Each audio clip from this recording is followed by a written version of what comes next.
Hi! Good morning again mga kapisa. So, nandito po ngayon ako para explain kung paano ko binuo yung aking solar setup. So, una, bumili po ako lahat niyan. Hindi po siya minsanang bili. So, inunti-unti ko po siyang binili. So, paano ko ba siya inumpisahan? So, una, bumili ako ng battery. So, ang binili ko po is yung ating LiPo 4. Kasi sabi nila, yun po yung pinakamakunat. Makunat means matagal maluwat. So, bumili po ako ng 4 pieces at ikinonekta ko po siya yan sa tawag nating 4 series connection. So, bumili rin po ako ng BMS active balancer para po mabuo na yung ating battery pack. Then, isunod ko po dyan yung tinatawag nating solar charge controller. Sumunod din po ang ating inverter. Then, relay. Then, ating low voltage disconnection. At circuit breaker. Sumunod na rin po yung mga maliliit na pyesa gaya ng mga wires, reels, tornilyo at saka itong ating 220 outlet 3-way gang. So, pwede rin po yung single or double. So, paano ko po siya kinonekta?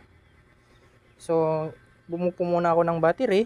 Then, ginawa ko po, nilagyan ko po siya ng ating tinatawag na breaker para kung in case po na may mag-short circuit, meron po tayong protection. So, una, pagbubuo po tayo ng ating solar connection, ang unang connection po na i-connect natin is yung ating battery to ating solar charge controller. So, sa pagitan po ng dalawang yan, naglagay po ako ng sarili niyang breaker.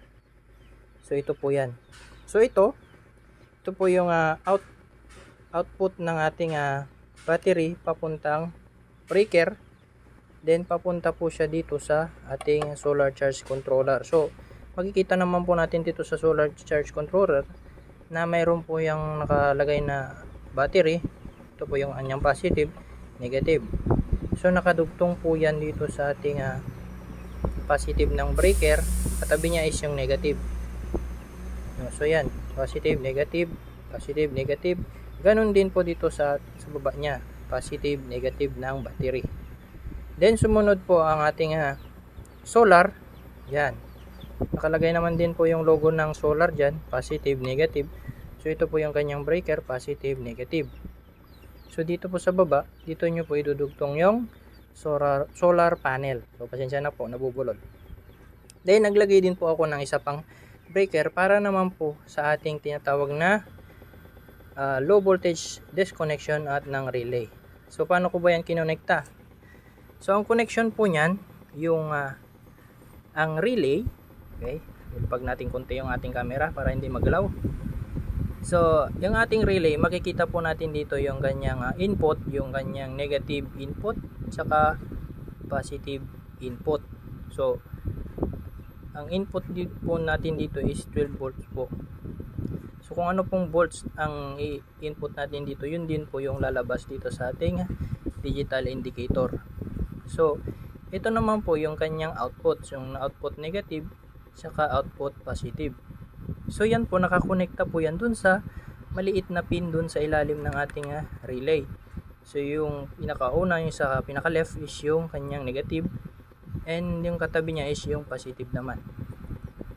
So, ano naman ang connection nito doon? Paano naman natin itong connect? So, ito, nakakonekta ito sa kanyang positive sa input. Din yung kabila, nakakonekta naman po yan doon sa positive po ng ating inverter. Dito po yan nakakonekta.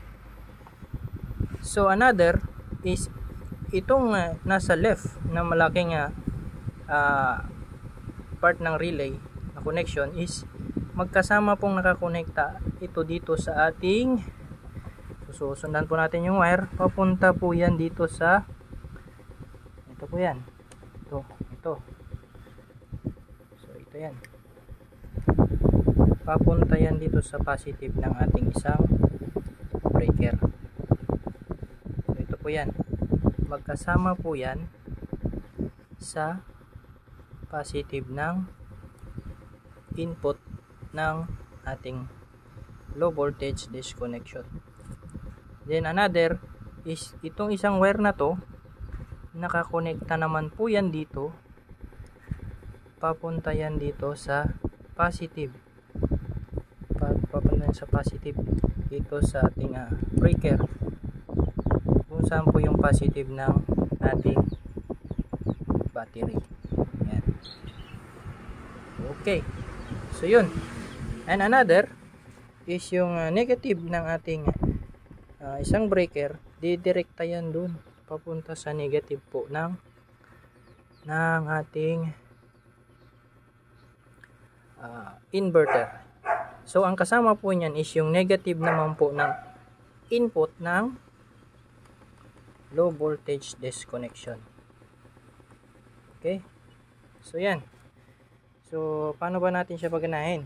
So ganito lang po siya. And so paano ba natin i-connect yung ating battery papunta sa ating solar charge controller, dadaan sa ating relay at saka low voltage disconnection at papuntang inverter na magko-convert po ng 220 volt AC outlet. So ganito po yan siya.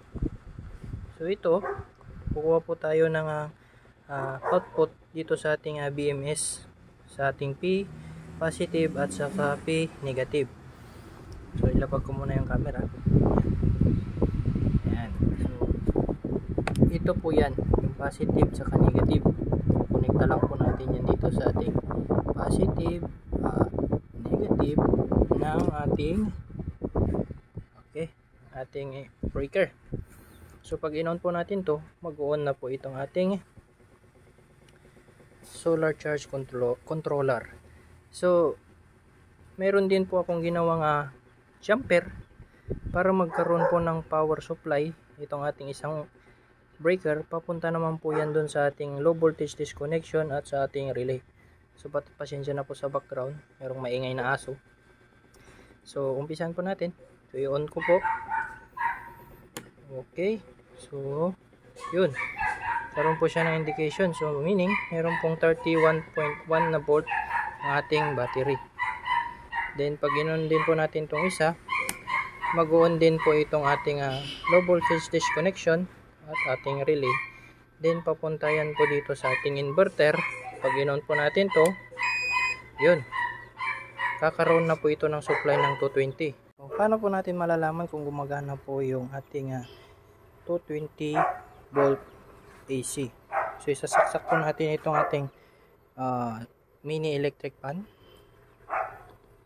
Yan, yun. So yan po, try po natin. Yan, mikot. So yan po yung ating solar setup na napapagana po ng ating battery at sina-charge po yan ng ating solar. So gumawa rin po pala ako ng kanyang diagram. So sa mga gustong gumaya, di ko po sinasabi na gayahin nyo po yung gawa ko. Mas maganda pong mag-research na rin muna kayo bago po kayo mag-setup. Yan lamang po. Maraming salamat.